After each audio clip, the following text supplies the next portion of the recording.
Good morning. आज के webinar में जो भी डॉक्टर्स आए हैं मैं सबका वेलकम करती हूँ और सबको बसंत पंचमी की शुभकामनाएं दे रही हूँ। आज का दिन सरस्वती माता का दिन है और ऐसी ही कृपा हमारे ऊपर रहे। माँ सरस्वती के ऐश्वर्य के कारण ही हम होम्योपैथी के ज्ञान के प्रसार में प्रेरित रहे, इस ज्ञान के प्रसार में अग्रणी रहे। मैं मना भाव एक एएमटी और हॉरिजॉन ग्रुप की तरफ से मैम का बहुत थैंक यू बोलती हूँ। और मैम हमारे ग्रुप में सरस्वती ज्ञान का प्रचार करते हुए 1 साल हो गया है। और नीलम मैम को देखे कभी कभी ऐसा लगता है कि उनकी वाणी सरस्वती के ज्ञान के रूप में अवतरित हुई है। और मैं मैम से बोलूंगी कि अपना केस शुरू करें ma'am. Thank you so much doctor राशि। वेलकम मैडम, वेलकम दीदी। Thank you everyone. या आपने बहुत बड़ी बात कह दी। इतना बड़ा तो मेरा ज्ञान नहीं है। आपने माँ सरस्वती की बात की, या इतना नहीं है, लेकिन जितना भी थोड़ा सा ज्ञान है मैं वो शेयर करने की कोशिश करूंगी। और सभी को बसंत पंचमी की बहुत बहुत शुभकामनाएं। अभी हम अपना स्टार्ट करते हैं। जैसे कि हमेशा मैं करती हूँ कि मैं एक ही बात बोलती हूँ कि पेशेंट मुझे आके दवाई पढ़ा के जाते हैं। हम दवाई पढ़ लेते हैं, हम स्टडी कर लेते हैं, लेकिन जब तक अप्लाई नहीं करेंगे तब तक उसका कोई फायदा नहीं है। तो ये पेशेंट आया जो मुझे एक मेडिसिन समझा के गया। आज हम उसी की बात करेंगे। 2 केसेस की बात करूंगी। चाहे ये पॉलीक्रेस्ट मेडिसिन है, बहुत बड़ी दवाई है, लेकिन कुछ रूप ऐसे होते हैं जो बहुत प्रोमिनेंट होते हैं किसी भी मेडिसिन में। तो सबसे पहले हम केस की मैं बात करती हूँ। ये एक लेडी है 37 इयर्स की। उसको क्रॉनिक साइनोसाइटिस की प्रॉब्लम है। जब वो छोटी बच्ची थी तभी से उसको साइनस की प्रॉब्लम थी। तो उसकी सारी चीक्स पे स्वेलिंग आ जाती थी, उसकी आंखों पे स्वेलिंग आ जाती थी, यहाँ पे स्वेलिंग आ जाती थी। उसने बहुत सारी मेडिसिन ली, होम्योपैथी भी बहुत बार ली, और वो हमेशा वो एक ही बात बोलती थी कि जब भी मैं होम्योपैथी लेती हूँ तो वो मुझे एग्रीवेट कर जाती है, होम्योपैथी से मेरी प्रॉब्लम बढ़ जाती है। उसने आयुर्वेदिक भी ली, उसने देसी दवाइयां भी ली, और होम्योपैथी उसे कभी भी सूट नहीं करती। तो मैंने कहा कोई बात नहीं, हम देख लेते हैं। अभी साइनसाइटिस की बात तो होनी थी, तो उन्होंने मुझे बोल दिया कि बेसिकली मुझे डिप्रेशन है, मुझे इंसोम्निया है, मुझे नींद नहीं आती, जिसके लिए वो हर रोज रेगुलरली स्लीपिंग पिल्स लेती है। और बहुत साल हो गए, 3-4 साल हो गए उसको ये स्लीपिंग पिल्स लेते हुए, तब उसको नींद आती है। और जब उसको साइनस की ज्यादा प्रॉब्लम होती है, शी टेक्स एविल। जो एविल पहले अंग्रेजी दवाई हुआ करती थी, अब तो सिट्रिजिन वगैरह टाइप ऑफ कई मेडिसिन ऐसी आ गई हैं जो एलर्जी के लिए या इन चीजों के लिए होती है। तो मैंने बोला कि बताओ कैसा डिप्रेशन, क्यों डिप्रेशन, क्योंकि अगर किसी को डिप्रेशन है तो उसके पीछे रीजन जरूर होगा। तो मैंने उनको पूछा कि क्या रीजन क्या है। कहती डॉक्टर साहब अदरवाइज तो मैं बहुत एग्रेसिव किस्म की लड़की हूँ, लेकिन मैं किसी को कुछ कहती नहीं हूँ, सब कुछ अपने अंदर ही रखती हूँ। लेकिन अगर मैं किसी को ऊंची बोल देती हूँ तो फिर मुझे पछतावा होता है, गिल्ट होता है कि क्यों बोला। वो हर चीज, शी टॉलरेट्स एवरीथिंग, और वो हमेशा उसका एंगर सुप्रेशन में ही रहता है, सुप्रेस ही रहता है। म्यूजिक पसंद है, घूमना फिरना ज्यादा पसंद नहीं है, टीवी देखना पसंद नहीं है। तो आजकल शी सेड कि मैं बहुत बुरी फेज में से, अपनी जिंदगी की बहुत बुरी फेज में से गुजर रही हूँ। तो मैंने बोला कि हुआ क्या, कौन सी ऐसी प्रॉब्लम हुई। तो शी सेड के ऐसे चांसेस भी है कि मेरा डिवोर्स हो जाए। मैंने कहा कि मुझे डिटेल में बताओ हुआ क्या है। तो वो बताने को ज्यादा राजी नहीं थी कि मैं मेरे साथ ये अपनी जो भी उसकी प्रॉब्लम है वो शेयर करें। लेकिन फिर भी उसने, मैंने कहा कि नहीं आप बताओ तो सही ना, कि तभी मुझे पता चलेगा आपकी क्या प्रॉब्लम है। देन उन्होंने अपनी स्टोरी बताई कि डॉक्टर साहब 4 साल हो गए मेरी शादी को, एक NRI के साथ मेरी शादी हुई थी, वो 2 महीने यहाँ पे रहा और 2 महीने के बाद वो चला गया। जब वो हम 2 महीनों में हंसे खेले, लड़ाई भी हुई, छोटी छोटी बातों पे जो एडजस्टमेंट प्रॉब्लम्स होती हैं वो भी हुई, लेकिन जिस दिन वो 2 महीने के बाद जाने लगा तो वो मुझे क्या बोलता है, our relation can not work, ये हमारा जो रिश्ता है ये चल नहीं सकता, ये आगे नहीं चल सकता। हमने अपने, उसने लड़के ने बोला कि मैंने अपनी शादी को 2 महीने दिए, 2 महीने में हम बहुत लड़ाई की, हमने हर छोटी छोटी बात पे लड़ते थे, तो मुझे लगता है कि ये हमारा रिश्ता चलने वाला नहीं है। तो लड़की तो हैरान रहेगी कि इतना क्या हो गया, कोई ऐसी बात नहीं, सभी रिश्तों में लड़ाई होती है, ब्रदर सिस्टर में लड़ाई होती है, पेरेंट्स में लड़ाई होती है, सभी में थोड़ी थोड़ी छोटी मोटी बातें होती हैं, तो इतनी तो कोई बात हुई नहीं। ये कह के वो लड़का चला गया और उसको जाते जाते ये भी बोल गया कि अब मेरी वेट मत करना, वो वापस नहीं आएगा। तो उस दिन से वो लड़की कहती कि मैं आई एम अंडर डिप्रेशन, मुझे नींद नहीं आती, मैं सारा दिन उसके बारे में सोचती रहती हूँ, मैं उसे बहुत प्यार करती हूँ, बहुत ज्यादा प्यार करती हूँ, आज भी करती हूँ, वो मुझे छोड़ के चला गया, उसने मुझे कोई फोन नहीं किया, कभी कोई फोन नहीं किया, कभी कोई लेटर नहीं लिखी, लेकिन मैं आज भी I still love that person.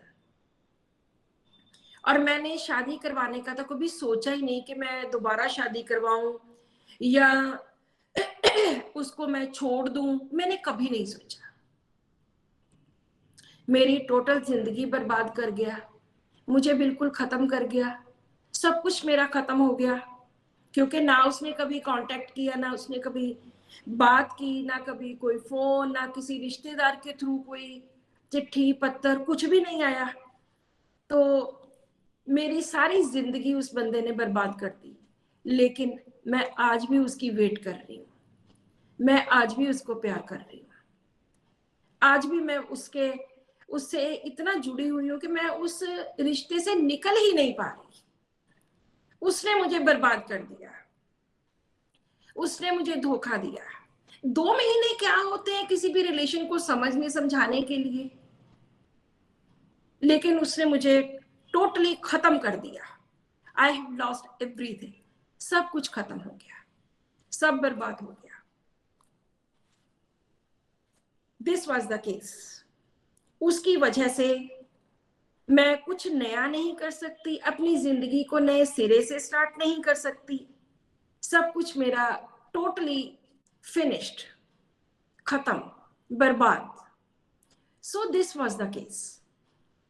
आई तो लेडी साइनस की प्रॉब्लम के लिए, साइनसाइटिस की प्रॉब्लम के लिए थी, लेकिन वो एक छोटी सी ये अपनी डिप्रेशन वाली स्टोरी बता गई, तो मेरी प्रेस्क्रिप्शन तो इसी स्टोरी पे ही बेस्ड होनी थी। किसी के मन में अभी तक कोई मेडिसिन आई हो, कोई सिम्टम, कोई रूब्रिक, कोई मेडिसिन अभी तक आप? ailment English from disappointment English क्या कहे मैडम? जी, इंग्लिश क्या कह रही ailment है? from disappointment और Grief, losing person after. या बिल्कुल, तो बिल्कुल ठीक आप लोगों ने पहचाना, दिस वाज इग्नेशिया। आज हम इग्नेशिया ही करेंगे। तो यहाँ पे जो 2-3 फैक्टर्स बहुत कॉमन थे जो इग्नेशिया में सारी मेडिसिन के साथ साथ चलते हैं, that is disappointment, deception, disappointed love, grief. यहाँ पे हम इग्नेशिया ही क्यों सोचेंगे, क्यों इसके साथ वाली डिसअपॉइंटमेंट में ailment from disappointment, deception, unhappiness, 40-50 medicine है, लेकिन हम इग्नेशिया इसलिए सोचेंगे क्योंकि उसने बोला है कि मैं बर्बाद हो गई हूं। यहाँ पे रूब्रिक आएगा डिल्यूजन ruined ही इज। ही हो चाहे शी हो, हम कहीं भी इस्तेमाल कर सकते हैं। उसमें सिर्फ we have 3 medicine, ignatia, veratrum and calcarea का। सभी की अपनी तरह की स्टोरी होती है।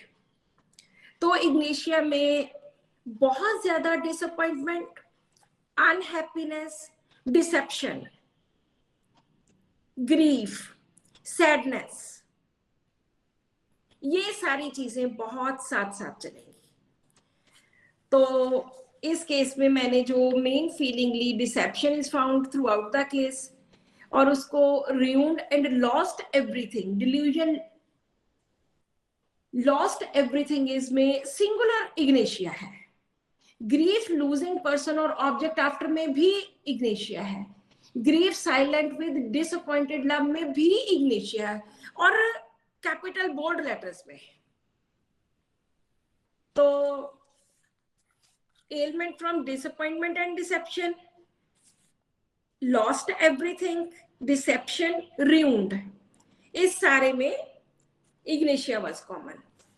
तो मैंने, जैसे मैं हर बार बताती हूँ कि मैं हमेशा डॉक्टर राजन शंकरन को बहुत क्लोजली उनको मैंने पढ़ा है। उनकी books soul, spirit and substance, ये 3 उनकी जो मेन बुक्स हैं जिसके ऊपर उन्होंने बहुत ज्यादा बहुत अच्छे अच्छे केसेस लिखे हैं।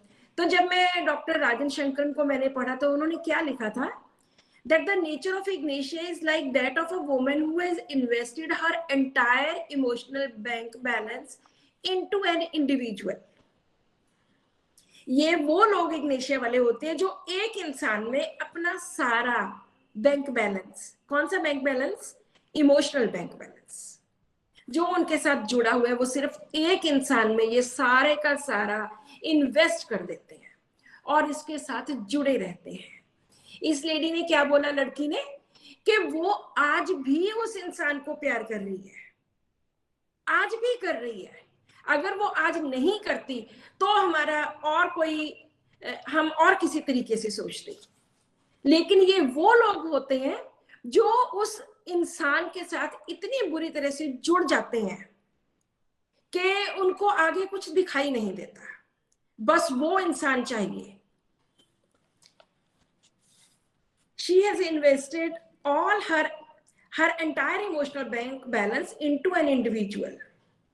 She is very sensitive to the behavior of that individual. Any misbehavior or rudeness on his part affects her profoundly and causes grief and sorrow. वो उसकी रूडनेस थी जो जाते जाते उसको 2 बातें कह के गया। वो कह के गया कि ये हमारा रिश्ता ज्यादा नहीं चल सकता और आप मेरी वेट मत करना। The only way this mild woman feels she can bring back to good behavior and restore her equipoise. She is like a young woman in love and her future depends upon her marriage to this man. वो ऐसे सोचती है। और ये लड़की बहुत well mannered, soft spoken, mild looking, very affectionate kind of लड़की थी। और मैंने उनको इग्नेशिया 1M की 1 डोज दी। जस्ट 15 डेज के बाद जब वो आती हैं तो शी सेज के आई एम 100% ओके, बिल्कुल 100% perfectly all right with just first dose. I feel it's a miracle for me and I have not taken Avil for 15 days. I always had aggravations with homeopathy, but now no. Even I stopped sleeping pills. नींद नहीं आती थी, वो बिल्कुल just 1 dose, पहली dose के साथ ही मुझे नींद आनी शुरू हुई। तो उसकी सैक्लेक 2 महीने तक चली और उसके बाद उसकी साइनस की और डिप्रेशन की सारी प्रॉब्लम ठीक हो गई। अगर इसमें हम और रूब्रिक्स ऐड करने चाहें, वैसे तो सिर्फ ruined, lost everything, lost person of grief, lost person and object, and grief, silent love with disappointed, इस सब में इग्नेशिया सिंगल में पड़ी है। और इग्नेशिया वाले लोग इस तरह के होते हैं कि जो falling in love very easily, अब इसको हम नेट्रोम्योर से थोड़ा सा डिफरेंशिएट करते हैं कि नेट्रोम्योर किस तरह का होता है। वैसे मैं आगे डिटेल में नेट्रोम्योर के बारे में थोड़ा सा हम इससे, क्योंकि इग्निशिया एंड नेट्रोम्योर बहुत क्लोज है। अगर हम इसी केस को करते हैं तो नेट्रोम्योर में रियून्ड फीलिंग नहीं होती कि मैं बर्बाद हो गया, मेरा सब कुछ खत्म हो गया, लॉस्ट एवरीथिंग, वो नहीं होता। ना रियून्ड है ना लॉस्ट एवरीथिंग है। इसमें ग्रीफ नहीं होता आफ्टर लूजिंग पर्सन और ऑब्जेक्ट्स, उसमें भी इग्नेशिया सिंगुलर है। इसने बोला कि मैं आगे कुछ कर नहीं सकती क्योंकि मेरा कुछ मन ही नहीं है कुछ आगे करने का। She is helpless, she has lost interest in everything, she doesn't want to do anything new। कुछ नया, अपने बारे में नया सोचना या कुछ भी नया करने का कोई भी मुझ में उत्साह ही नहीं है। इनिशिएटिव लैक ऑफ, क्योंकि वो उसके साथ जुड़ी हुई है, तो वो नेट्रोम्योर में इनिशिएटिव लैक ऑफ नहीं है। बहुत सारे डिसअपॉइंटमेंट वाले रूब्रिक इसमें इकट्ठे हैं। दोनों में एलिमेंट फ्रॉम डिसअपॉइंटमेंट डिसेप्शन है, दोनों में डिसअपॉइंटेड एंड अनहैप्पीनेस है, दोनों में अनहैप्पीनेस विद सैडनेस है, दोनों में unhappiness sadness with silent grief है। लेकिन जो रियून्ड है, जो लॉस्ट फीलिंग है कि सब कुछ खत्म हो गया, बर्बाद हो गया, वो नेट्रोम्योर में नहीं मिलेगा। सो इस केस के अकॉर्डिंगली हम ये देखते हैं कि इस केस में बर्बाद वाली फीलिंग इसको इग्नेशिया में लेके गई और हम नेट्रोम्योर इसमें हमने नहीं दी, और कोई भी इसके आसपास कोई ऐसी दवाइयां नहीं थी। अब हम बात करते हैं कि इग्नेशिया किस तरह का पर्सन होता है। सभी ने इग्नेशिया बहुत अच्छी तरह से इस्तेमाल की होगी, लेकिन जब भी हम किसी मेडिसिन को पढ़ते हैं तो फिर से उसके नया रूप, क्योंकि पॉलीटेस्ट मेडिसिन होने की वजह से इसके सैकड़ों रूप हैं, सैकड़ों हजारों रूप हैं। किसी भी रूप में पेशेंट आपके पास आ सकता है। अगर हम बेसिक इसकी बात करें इग्नेशिया की, इसमें दो तरह की पिक्चर्स मिलती हैं। पहली, एक बहुत bold and courageous ignatia, audacity, बहुत ज्यादा करेजियस, बहुत हौसले वाला, डिफाइंड। और दूसरी इसमें पिक्चर मिलती है बहुत ज्यादा माइल्ड, जिसमें बहुत ज्यादा नम्रता है। सो अगर हम पहली बात करते हैं ऑडेसिटी, ऑडेसिटी क्या होती है? ऑडेसिटी होती है कि ब्रेव बंदा, डेयरिंग, फियरलेस, साहसी, एरोगेंट, जो अपने परवाह नहीं करता, हौसले वाला, बहुत ज्यादा साहसी। उसके बाद आता है करेजियस, करेज, बहुत ज्यादा हौसला रखने वाला, बहुत ज्यादा बोल्ड, जो डेंजर का, खतरे का उसकी बिल्कुल परवाह नहीं करता। इस तरह का करेज, हौसला। तीसरा वर्ड इसमें आता है डिफाइंट। डिफाइंट एक वो लोग होते हैं जो अथॉरिटी को चैलेंज करते हैं। जैसे अभी किसानों ने अथॉरिटी को चैलेंज किया था, वो डिफाइंट थे। उनको, उनमें चाहे अथॉरिटी ने गलत किया चाहे ठीक किया, अगर इग्नेशिया को लगता है ये गलत है तो वो आवाज उठाएगा। चैलेंज करना, अथॉरिटी को चैलेंज करना।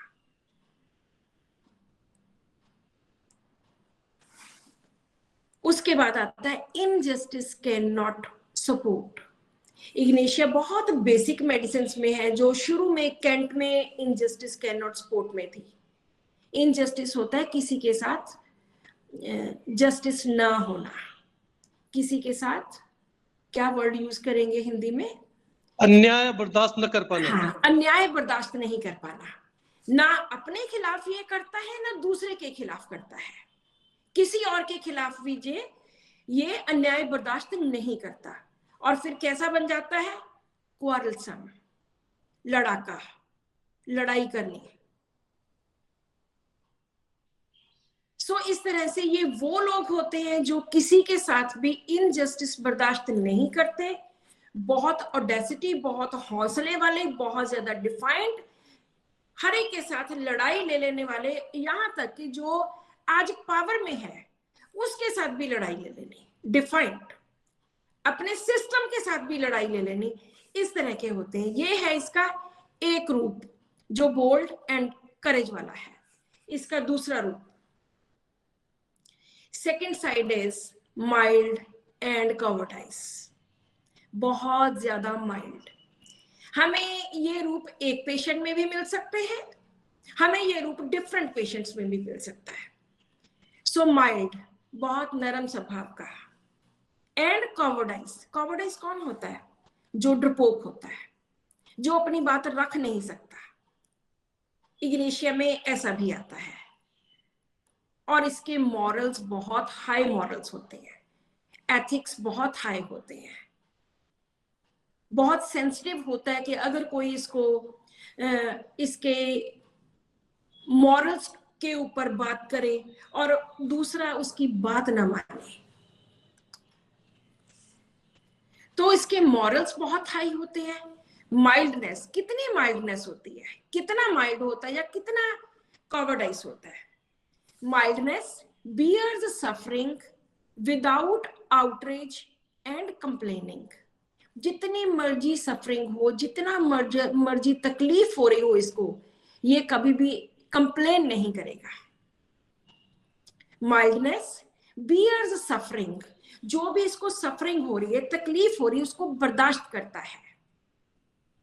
विदाउट कंप्लेनिंग, बिना कंप्लेन किए, बिना शिकायत किए। एंड इवन आउटरेज, बिना एक्सप्रेस किए, बहुत ज्यादा बवाल खड़ा किए। सो ये बर्दाश्त करता है, इतना माइल्ड होता है। He bears everything inside, तभी suppressed anger या बहुत ज्यादा suppression इसमें होता है। और दूसरा जो है कॉवर्डाइज, कॉवर्डाइज होता है डरपोक किस्म का बंदा। किस तरह का कॉवर्डाइज? opinion without courage of own, cowardice opinion cannot express। cowardice इतना है कि अपना ओपिनियन ही नहीं रख सकता।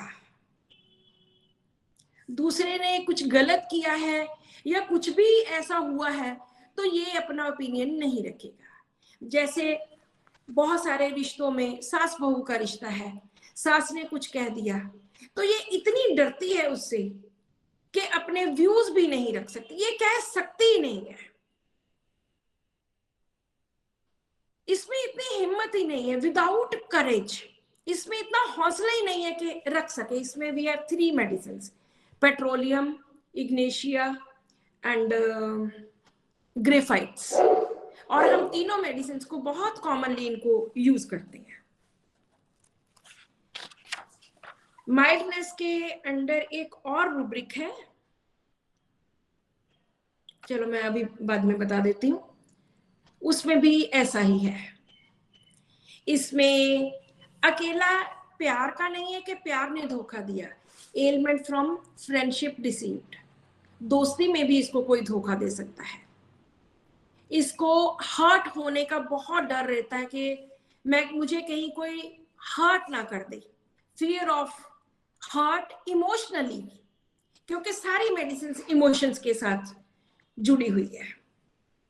इनसेनिटी फ्रॉम लव डिसअपॉइंटेड, इन पागल हो जाता है, पागलपन की हद तक प्यार करता है और पागल ही हो जाता है, इनसेनिटी तक की स्टेजेस आ जाती हैं इसमें प्यार में, प्यार खो जाने की वजह से। ये तो हो गया इसका एक रूप। उसके बाद इसकी मैं एक और केस बताती हूँ जो थोड़ा डिफरेंट एंगल से है, लेकिन है इग्नेशिया का।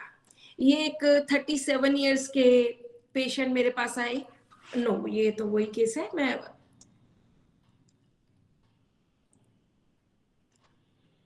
ये एक मेल पेशेंट है,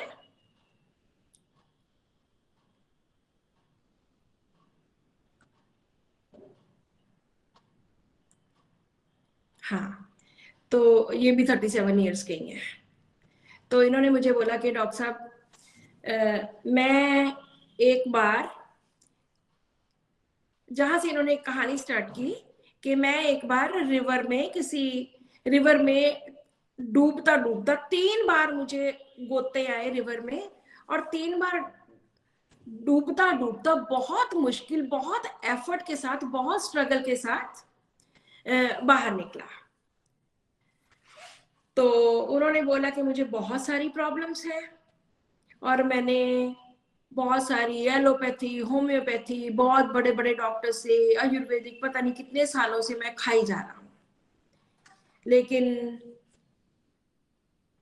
I got relief with syphilinum high dose for some time। और इनको होम्योपैथी दवाइयों का बहुत पता था। तो इन्होंने बोला कि मुझे जो 2-3 मेन प्रॉब्लम है, सबसे पहली मुझे नींद नहीं आती, दूसरा मुझे डर बहुत ज्यादा लगे रहते हैं, फियर्स, फोबियाज, पसीना आ जाएगा एकदम, और पैल्पिटेशंस रात को, मेरा ब्लड प्रेशर हाई हो जाता है, और मेरे कानों में आवाजें आती हैं, टिंटिस की प्रॉब्लम है। हाई ब्लड प्रेशर इतना ज्यादा हो जाता है जब मुझे डर लगते हैं कि मेरा नीचे वाला जो ब्लड प्रेशर है वो 110 तक पहुंच जाता है। फिर उन्होंने बोला आई हैव क्लॉस्ट्रोफोबिया। तो मैं एक बार कहते ट्रेन में गया तो मुझे इतनी घबराहट हुई कि मैं यहाँ से कैसे बाहर निकल जाऊं, और मुझे हमेशा सेहत की चिंता रहती है, बार बार मैं टेस्ट करवाता रहता हूँ, अपने टेस्ट, अपनी फैमिली के टेस्ट बार बार करवाता रहता हूँ। मुझे हाइट से बहुत डर लगता है। मैं सिर्फ कुछ कुछ बातें बता रही हूँ, सारा केस नहीं बता रही, तो सारा केस नहीं बता रही, मैं कुछ कुछ इंपॉर्टेंट बातें बता रही हूँ। मैं भीड़ भड़के में नहीं जा सकता, मैं क्राउड्स में नहीं जा सकता, तो मैं जब भी दिखाता हूं तो किसी बहुत स्पेशलिस्ट को, स्पेशल डॉक्टर्स को, हमेशा मैं सुपर स्पेशलिस्ट डॉक्टर्स को दिखाता हूं। तो जब उन्होंने इतनी चीजें बताई, इसमें एक्सक्लूसिव 2 था, फैमिली की एंजाइटी थी, थोड़ा मुझे ईगोटिज्म भी दिखा, थोड़ा माइल्डनेस भी थी, उनको मेडिसिन दी लेकिन कोई फर्क नहीं पड़ा। उसके बाद उनकी दोबारा मैंने देखा कि है क्या ये, क्योंकि उनका केस बहुत ज्यादा लंबा था, जो मैं अभी 6-7 पेजेस भरे हुए थे उस पे उनके केस के। जब मैंने दोबारा से उसको 2-3 बार रीड किया तो उसमें से क्या निकला, the patient was very intelligent. उन्होंने बोला कि मैं बहुत इंटेलिजेंट हूँ डॉक्टर साहब, मैं स्कॉलरशिप होल्डर हूँ। जब भी मैंने अपने कॉलेज में और स्कूल में हर जगह पे मैंने स्कॉलरशिप पाया है, और मेरे पास आके उन्होंने कम से कम 10 वर्ड्स मेडिकल के बोले। मेडिकल, मुझे डॉक्टर साहब क्लॉस्ट्रोफोबिया है, मुझे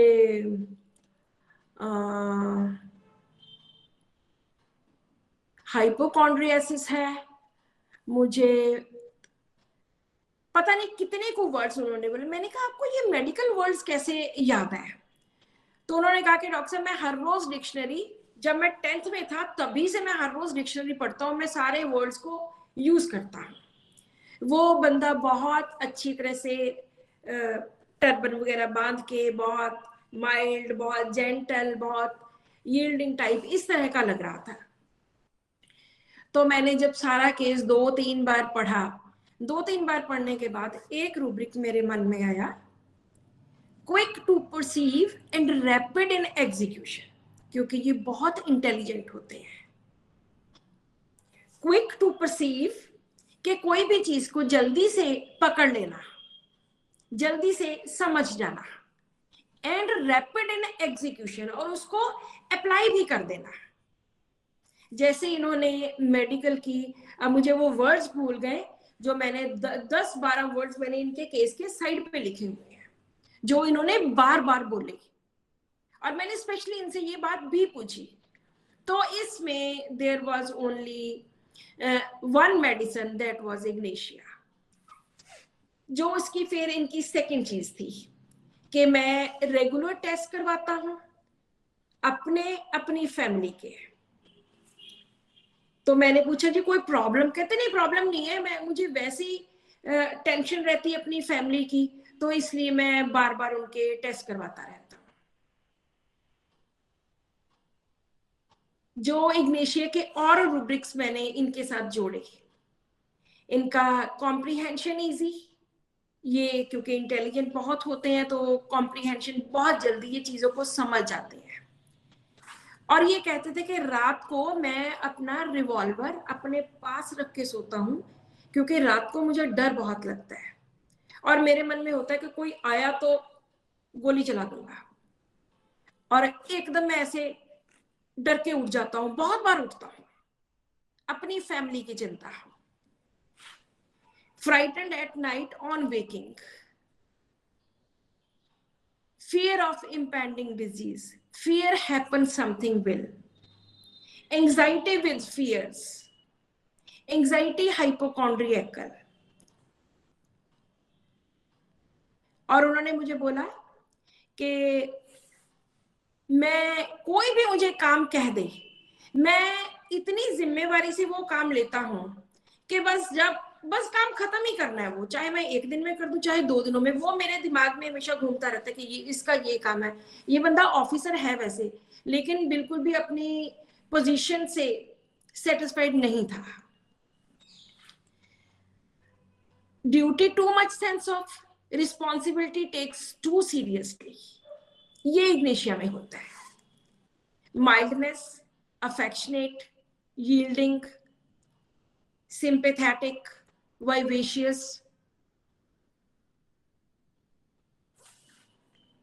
और इसके बच्चे किस तरह के होते हैं इग्नेशिया के? प्रिकॉसिटी इन चिल्ड्रन, जो बच्चे अपनी एज से ज्यादा मैच्योर होते हैं, जो होते तो 5 साल के हैं लेकिन बातें 15 साल वाले बच्चे की करते हैं, या पेरेंट्स आके हमें कहते हैं कि डॉक्टर साहब कई बार तो ये ऐसी बातें करती है कि हम तो हैरान ही रह जाते हैं कि तुम में इतनी मैच्योरिटी। वो प्रिकॉसिटी होती है। तो इग्नेशिया वाले बच्चों में प्रिकॉसिटी होती है। एंड प्रॉपर टू मतलब बिल्कुल हूबहू जैसा किया वैसा करना। Proper to, injustice can not support.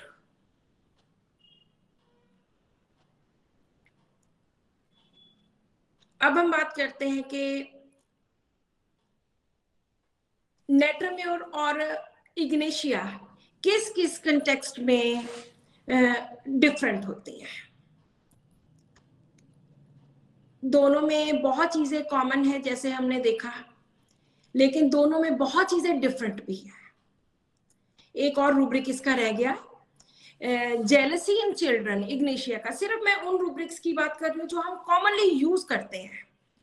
Jealousy in children, newborn gets all the attention when the, ये वो बच्चे होते हैं, इसमें 2 मेडिसिन है, हायोसेमस एंड इग्नेशिया, कि ये जब घर में कोई नया बच्चा जन्म लेता है तो ये बड़े वाले बच्चे को लगता है कि मुझे तो कोई पूछता ही नहीं है, सारी अटेंशन तो उसकी तरफ चली गई है। तो ये इस तरह से जेलसी उससे करते हैं। जेलसी में ये दूसरे बच्चे को कई बार उठा के जमीन पे भी फेंक देते हैं। इस तरह की जेलसी होती है। Jealousy children when newborn child gets the attention of the family, क्योंकि जब छोटा बच्चा होता है तो सारी फैमिली उसी के ऊपर ध्यान देने लग जाती है, और जो बड़ा बच्चा होता है वो बेचारा इग्नोर्ड फील करता है। तो उसमें ये jealousy, newborn child gets the attention of family. अब हम कुछ ऐसी चीजें करेंगे इग्नेशिया एंड नेट्रम्योर के बारे में जो बहुत ज्यादा इंपॉर्टेंट है। जब इग्नेशिया के साथ धोखा हुआ, डिसेप्शन हुई, डिसअपॉइंटमेंट हुई, तो उसको फीलिंग आई कि वो बर्बाद हो गया, उसका सब कुछ खत्म हो गया। नेट्रम्योर में क्या फीलिंग आई? Absorbed, as if what would become of him in future, कि वो इतना अपने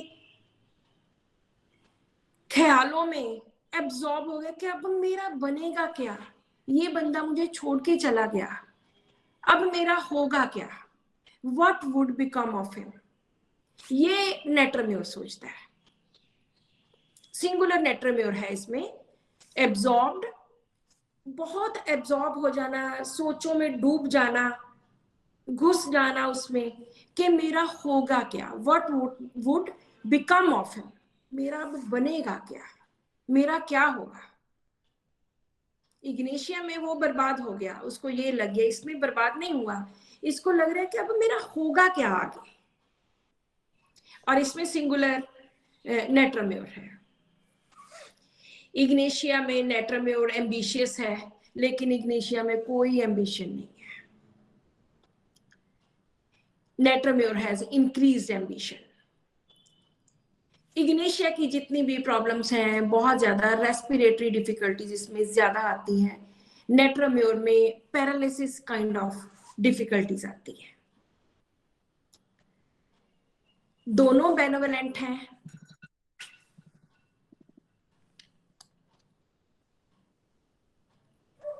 दोनों में बेनोवलेंस है। बेनोवलेंस होता है परोपकारी बंदा, किसी की मदद करना। लेकिन नेट्रम्योर में साथ में ब्लेस्फेमी एंड कर्सिंग भी है। ब्लेस्फेमी होती है गालियां निकालना, कर्सिंग करना, तुम बर्बाद हो जाओ, तुम खत्म हो जाओ, इस तरह से कर्स करना, किसी को श्राप देना। ब्लेस्फेमी भगवान को गालियां निकालना, इस तरह से वो उसकी स्टेज नेट्रम्योर में कई बार आती है। नेट्रम्योर कंटेंट है। इग्नेशिया बहुत सारे कॉन्ट्ररी रूब्रिक्स में पाया गया है। कॉन्ट्ररी करेजियस है बहुत ज्यादा, कॉवर्डाइज टू एक्सप्रेस हिज ओपिनियन है। नेट्रम्योर में ऐसा नहीं है। वो इस तरह का डरपोक नहीं है कि वो कॉवर्डाइज नहीं है कि अपने एक्सप्रेस ना कर सके। डिजायर्स नेट्रम्योर में बहुत ज्यादा है as compare to ignatia. Natrum mur wants everything what another one is using. Natrum mur की इस तरह की डिजायर्स हैं। What another one is using, वो मुझे चाहिए। Natrum mur is estranged and forsaken by family. Ignatia में ऐसा नहीं है। नई रेपर्टरीज में चाहे कुछ ना कुछ ऐड होता रहता है। मेडिसिन जहाँ पे 10 थी पहले, वहां 20 हो गई, 20 के बाद 40 हो गई। इनमें से कुछ चीजें डिफरेंट हो सकती हैं, लेकिन ये जो एस्ट्रेंज है, फोरसेकन है बाय हर फैमिली, वो नेट्रम्योर में है, which is absent in ignatia. Natrum mur is fastidious. He is exclusive to. Exclusive क्या होता है? I am exclusive. जैसे exclusive collection of things होती है कि बहुत स्पेशल चीज है, तो वो खुद को बहुत एक्सक्लूसिव समझता है। डिग्निफाइड, डिग्निटी में सिर्फ 5 मेडिसिन है, जिनमें से नेट्रम्योर एक है। बहुत ज्यादा हाईली डिग्निफाइड होता है, जिसका खुद का मान सम्मान उसको लगता है। एंड प्रॉपर टू, और प्रॉपर टू जो मैंने अभी बताया कि हर चीज हूबहू जैसी है वैसी ही चाहिए, बिल्कुल प्रॉपर। इसमें भी 2-3 मेडिसिन है। जो नेट्रम्योर का सबसे बड़ा फियर है, फियर ऑफ बीइंग पिटेड, कि लोग मेरे ऊपर तरस खाएं। नो, बिल्कुल भी नहीं। मुझे किसी की हमदर्दी नहीं चाहिए, इग्नेशिया को भी नहीं चाहिए। मुझे किसी की कंसोलेशन नहीं चाहिए, लेकिन लोग मेरे ऊपर तरस खाएं, मैं ऐसा भी नहीं। नेट्रम्योर कि बिल्कुल भी नहीं, मुझे कोई भी मेरे ऊपर तरस ना खाए। हेल्पलेसनेस की फीलिंग नेट्रम्योर में है, इग्नेशिया में नहीं है। इग्नेशिया में हम बिल्कुल भी हेल्पलेसनेस नहीं देखते। Many rubrics under hysterical, sighing, shrieking, insanity, ये सभी इग्नेशिया में है, और नेट्रम्योर में बहुत कम ऐसे रूब्रिक्स हैं। हिस्टेरिकल रूब्रिक्स वो ज्यादा नेट्रम्योर में। इंसेनिटी वाले, पागल हो जाना प्यार में, श्रीकिंग, चीखना, चिल्लाना, साइंग, आह निकलनी, वो सब कुछ इग्नेशिया में ज्यादा है, एंड वेरी लेस इन नेट्रम्योर। नेट्रम्योर या इग्नेशिया दोनों बहुत जल्दी किसी से प्यार कर लेते हैं, बहुत जल्दी प्यार में पड़ जाते हैं। लेकिन दोनों के प्यार में क्या डिफरेंस है? नेट्रम्योर किसी से भी प्यार कर लेता है आउट ऑफ सोशल कंटेक्स्ट। बाहर कोई सब्जी वाला है, उससे भी उसको प्यार हो सकता है। Love with a married man, कि जो कोई पहले ही शादीशुदा है उससे प्यार करना। ये मैंने एक बहुत अच्छा केस ठीक किया था नेट्रम्योर से, कभी उसको भी मैं बताऊंगी नेक्स्ट टाइम, अगर नेट्रम्योर का वही केस बताऊंगी। वो एक लड़की थी जिसको एक मैरिड मैन से, उसके 2-3 बच्चे भी थे, उससे प्यार हो गया, और उसको और मल्टीपल प्रॉब्लम्स थी, वो इससे नेट्रम्योर से ठीक हुई थी। सो नेट्रम्योर loves out of social context, loves with a married man, and loves with coachman. She loves wrong person. गलत बंदे से प्यार हो गया, पता ही नहीं चला कब हो गया, एकदम प्यार में पड़ जाना, ये नेट्रम्योर। और इग्नेशिया में ऐसा नहीं होता, ये बहुत लॉयल होते हैं, नेट्रम्योर वाले बहुत ज्यादा लॉयल होते हैं। अगर हम इग्नेशिया की बात करें, इग्नेशिया मॉक्स अदर्स, दूसरों का मजाक उड़ाना, सरकाज़म, दूसरों के ऊपर व्यंग करना, दूसरों का मखौल उड़ाना, ये इग्नेशिया में ज्यादा मिलता है, जो कि एब्सेंट है नेट्रम्योर में। नेट्रम्योर में एक ये भी है कि rest feeling when looking in the mirror, इसको खुद को, अपना चेहरा, अपना सब कुछ बहुत रेस्ट लगता है, बिगड़ा हुआ लगता है, खराब लगता है। इसलिए जब भी किसी ने पिक्चर लेनी होती है तो नेट्रम्योर हमेशा कहता है मेरी पिक्चर नहीं लेनी, रहने दो रहने दो। नेट्रम्योर has a reverence for others, reverence for those around, जो उसके आसपास होते हैं उनके लिए उसके मन में बहुत ज्यादा मान सम्मान होता है। इग्नेशिया में ये रूब्रिक नहीं है। Aversion to family members, aversion to husband, aversion to children, ये सब कुछ नेट्रम्योर में है, इग्नेशिया में नहीं है। इग्नेशिया में aversion to women and children है।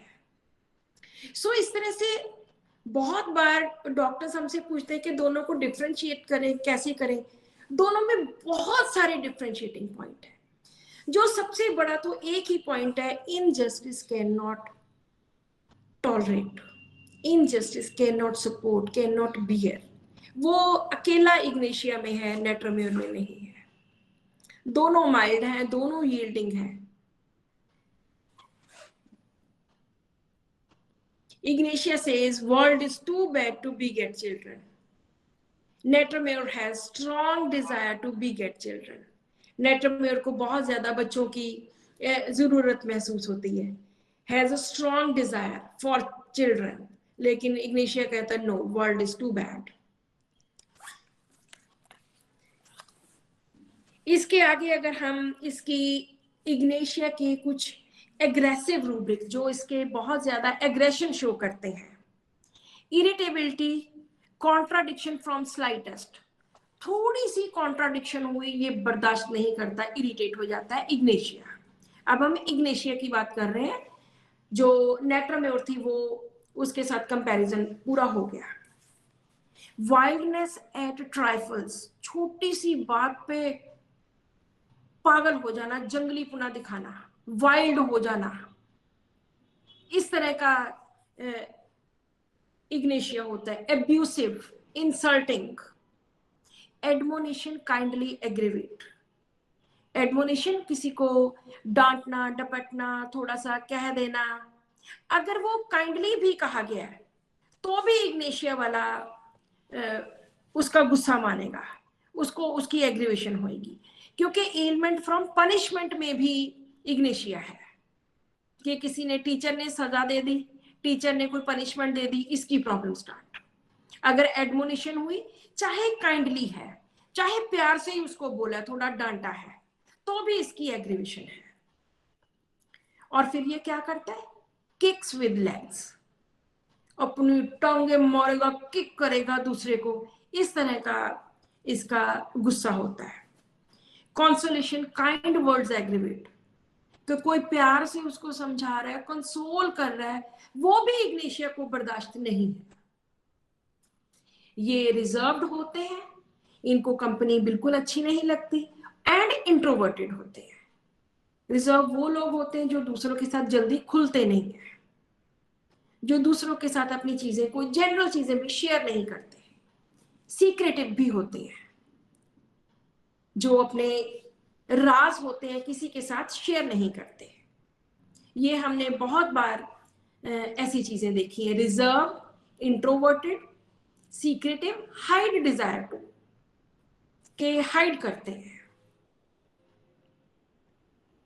उसके बाद इनकी प्रॉब्लम कहाँ से स्टार्ट होती है? हमने तो अभी तक सिर्फ एक ही चीज की है कि लव डिसअपॉइंटमेंट। अदरवाइज तो बहुत सारे रीजंस हो सकते हैं, और क्योंकि पॉलीटेस्ट मेडिसिन है तो बहुत सारे इसमें रीजंस हैं जहां से इसकी प्रॉब्लम स्टार्ट होती है। Ailment from being abused, sexually abused, ailment from anger, from cares, worries, death, disappointment, discord between friends, parents, मतलब बहुत सारे ऐसे रीजंस हैं। Fear, fright, friendship deceived, grief, और ये कॉमनली यूज होते हैं ये वाले। उसके साथ साथ एलिमेंट फ्रॉम फाइनेंशियल लॉस, इसमें पैसे की का लॉस हो गया, किसी ने इसको पैसा इसका मार लिया, या वेल्थ या प्रॉपर्टी, पैसे का नुकसान हो गया, प्रॉपर्टी का नुकसान, किसी ने इसके साथ धोखा करके प्रॉपर्टी अपने नाम करवा ली। किसी रिश्तेदारी में भी हो सकती है, फ्रेंड्स में भी हो सकती है, कोई दूसरा भी कर सकता है। Ailment from losing money, financial loss में कुछ भी आ सकता है, प्रॉपर्टी आ सकती है, वेल्थ आ सकती है, लेकिन मनी में पर्टिकुलरली मनी है, पैसा है। Ailment from place loss of, जो उसकी जगह है, प्लेस है, पोजीशन है, वो लॉस ऑफ। और sadness from reverse of Fortune, इसको उदासी किस चीज से होती है कि इसकी तो किस्मत ही खराब है, किस्मत ही बदल गई। रिवर्स ऑफ फॉर्च्यून, फॉर्च्यून होती है गुड लक, वो उल्ट हो गई, रिवर्स हो गई, खत्म हो गई। Sadness from reverse of Fortune, के पैसे का नुकसान हो गया, रिश्तों का नुकसान हो गया, प्रॉपर्टी का नुकसान हो गया, दोस्ती चली गई, और इसकी तो किस्मत ही उलट गई। इतनी अच्छी किस्मत थी, इतना सब कुछ अच्छा चल रहा था, अब ये उदास है क्योंकि इसकी रिवर्स ऑफ फॉर्च्यून हो गया।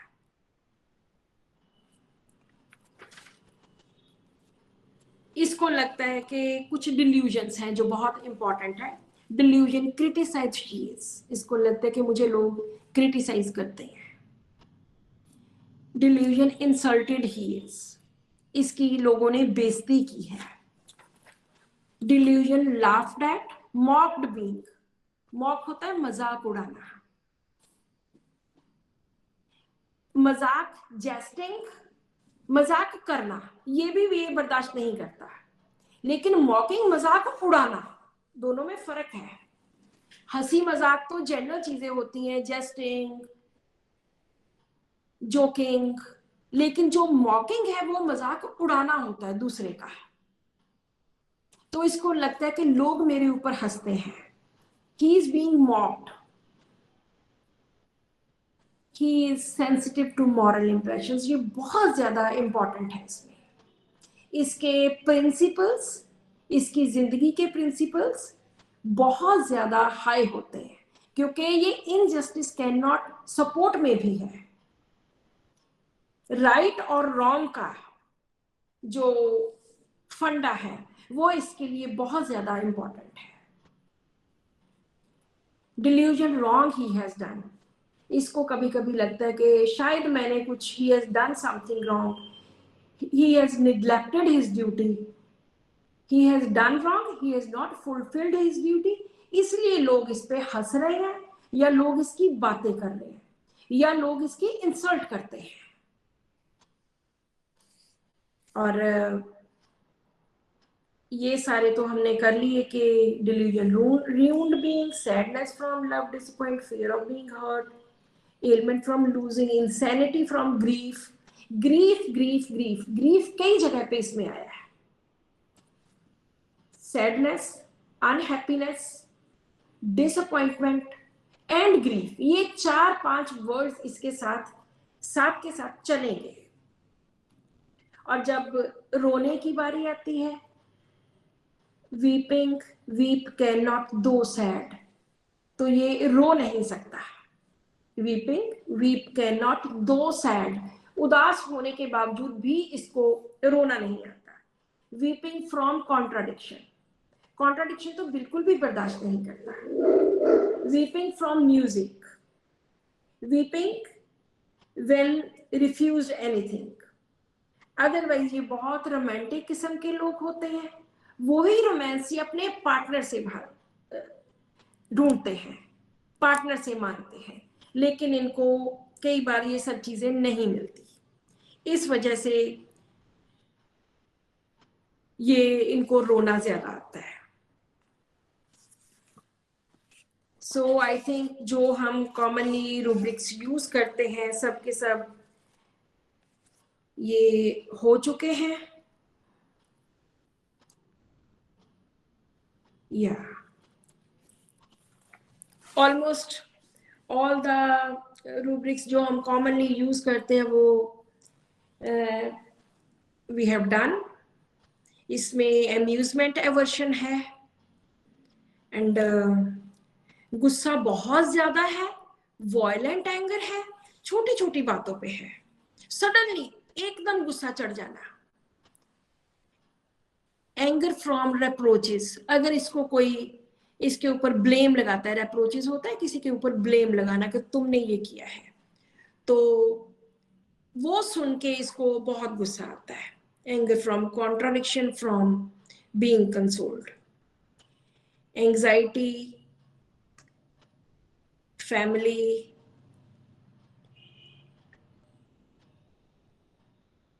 नहीं एंजाइटी फैमिली नहीं, anxiety with fears, anxiety alone, fits of anxiety. जिन लोगों के को anxiety के, टेंशन के, घबराहट के फिट्स पड़ते हैं, this is the medicine for them. Anxiety money matters about, anxiety health about one's own health, anxiety hypochondriacal. So इस तरह से I think most of the rubrics जो हम करते हैं इग्नेशिया में यूज करते हैं, I think I have done. किसी के पास किसी ने कोई क्वेश्चन पूछना हो तो आप लोग पूछ सकते हैं. मैम इसमें एक रूब्रिक है डिल्यूजन मैरिज ही इज, वो एक बार समझा दीजिए. Delusion marriage he is, delusion marriage he is, delusion marriage he is married. वैसे मैंने ये कभी रूब्रिक यूज नहीं किया, लेकिन मैंने बहुत बार पढ़ा है. बहुत सारे लोग इसको मेटाफोरिकली यूज करते हैं कि जो लोग बहुत ज्यादा जिनको दवाइयां लेनी पड़ती हैं या लेते हैं, या कोई ऐसी सिचुएशन होती है जिसको इन्होंने निभाना है, तो वहां पे वो ये यूज करते हैं he is married. Delusion he is married, मेरी तो शादी होती है, तो आप एक प्रॉमिस में बंध जाते हो कि आपने सारी जिंदगी उसके साथ गुजारनी है, आपने अच्छे बुरे टाइम में उसका साथ देना है. तो यहाँ पे ही इज मैरिड मतलब कि वो जो दवाइयां ले रहा है तो वो उनके साथ जुड़ गया है. वैसे मैंने ये कभी यूज नहीं किया ये रूब्रिक. या a kind of commitment, life long commitment, very good return. Doctor Sonali ने लिखा है कि हाँ कमिटमेंट, पूरी जिंदगी की कमिटमेंट. तो इसमें सिंगुलर है क्या डिल्यूजन इज ही मैरिड? जी मैम सिंगुलर है. सिंगुलर है. आपका मैम जो केस था फर्स्ट लेडी वाला, उसमें वो कहती है कि अब मैं किसी और से शादी नहीं कर सकती, और जो ये फीलिंग था वो फीलिंग ऐसा लगा कि भाई वो मैरिड है तो अभी और किसी के साथ में. जी मैम या यूज कर सकते हैं वहां पे। हालांकि मैंने वहां नहीं लिए, मैंने कभी भी इस रूब्रिक को यूज नहीं किया, लेकिन मैंने पढ़ा बहुत बार है, मुझे कभी यूज करने का मौका नहीं मिला। लेकिन बिल्कुल आपने ठीक है कि हम वहां पे ले सकते हैं। ही इज मैरिड और वो उसी के साथ जुड़ी हुई है, चाहे उस बंदे ने उसको छोड़ दिया, लेकिन ये जुड़ी हुई है। इसकी कमिटमेंट इसकी तरफ से पूरी चल रही है कि मैं आज भी उसके साथ जुड़ी हुई हूँ। या वेरी डॉक्टर साहब एक बात और आती है, जैसे मीरा ने कृष्ण से भले अभी थे नहीं तो उनसे अपनी शादी कहती थी कि जैसे उनके भजनों में ना कि मेरे तो गिरधर गोपाल, क्या इस तरह का सेंस क्या सकता है? हाँ यही सेंस है इसका। हाँ, बहुत ज्यादा। देखो मीरा को कृष्ण जी से कितना ज्यादा प्यार, कितना ज्यादा।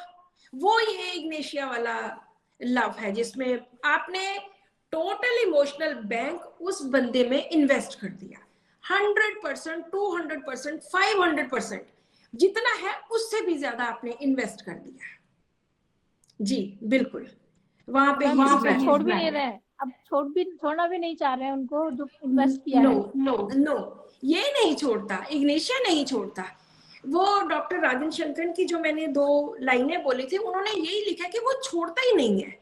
उसी वजह से उसको इग्नेशिया दी थी कि वो छोड़ती नहीं। वो आज भी उस इंसान के साथ जो उसको सिर्फ 2 वर्ड बोल के चला गया कि हमारा रिश्ता नहीं चल सकता, हमने अपने रिलेशन को 2 महीने दिए हैं और अब तुम मेरी वेट ना करना, लेकिन वो 4 साल हो गए इस बात को, वो आज भी उसके साथ जुड़ी हुई थी। लेकिन मुझे ये लड़की बाद में मिली नहीं। अगर कभी मिलती तो मैं इससे पूछती कि इसने दोबारा शादी की या नहीं की। कभी मिली तो डेफिनेटली मैं इसको दोबारा अपनी बुक में लिखूंगी कि हाँ, इग्नेशिया लेने के बाद इसने शादी कर ली या कैसे। कभी भी मिली तो मैं डेफिनेटली ये मैं लिखूंगी, क्योंकि इग्नेशिया ने उसको उस चीज से तोड़ना था, उसकी नई शुरुआत करनी थी। अगर उसकी गोलियां, नींद वाली गोलियां खत्म होगी, उसने एवर लेनी बंद कर दी, उसको और सभी तरफ से आराम मिला, तो नेचुरल है कि उसका वो रिलेशन वहां से टूटेगा। और टूटना जरूरी है उसके आगे बढ़ने के लिए, उसके लाइफ के आगे बढ़ने के लिए। That was must. अगर नहीं हम इग्नेशिया देते तो हो सकता है वो सारी जिंदगी उसकी वेट करती रहती। मैंने उससे पूछा कि आपके घर वाले कभी कहते नहीं? कहते हैं, लेकिन मैंने कहा नहीं, मैंने शादी नहीं करनी, मैंने बस शादी एक बार। हाँ जी, इसी को लव साइलेंट ग्रीफ विद कहते हैं। हाँ जी, लव विद साइलेंट ग्रीफ, बिल्कुल बिल्कुल जी। Any other question?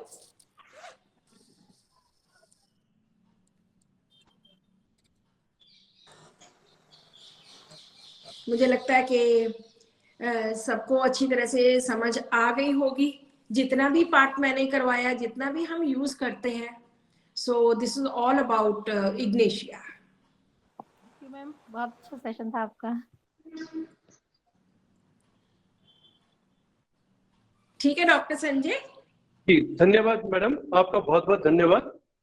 सभी साथियों ने जिन्होंने आपका प्रोग्राम ज्वाइन किया, मेरी तरफ से उनके लिए बहुत बहुत शुभकामनाएं। माँ सरस्वती उन पर कृपा बना रखें। धन्यवाद जी। बिल्कुल बिल्कुल। Thank you all of you. Okay जी, okay, thank you so much. Thank you ma'am. Thank you ma'am. जी, thank you ma'am. Thank you ma'am. Thank you you're welcome everyone. Thank you all of you. Okay जी, okay, thank you so much. Thank you ma'am. Thank you ma'am. जी, thank you ma'am. Thank you ma'am. Thank you you're welcome everyone.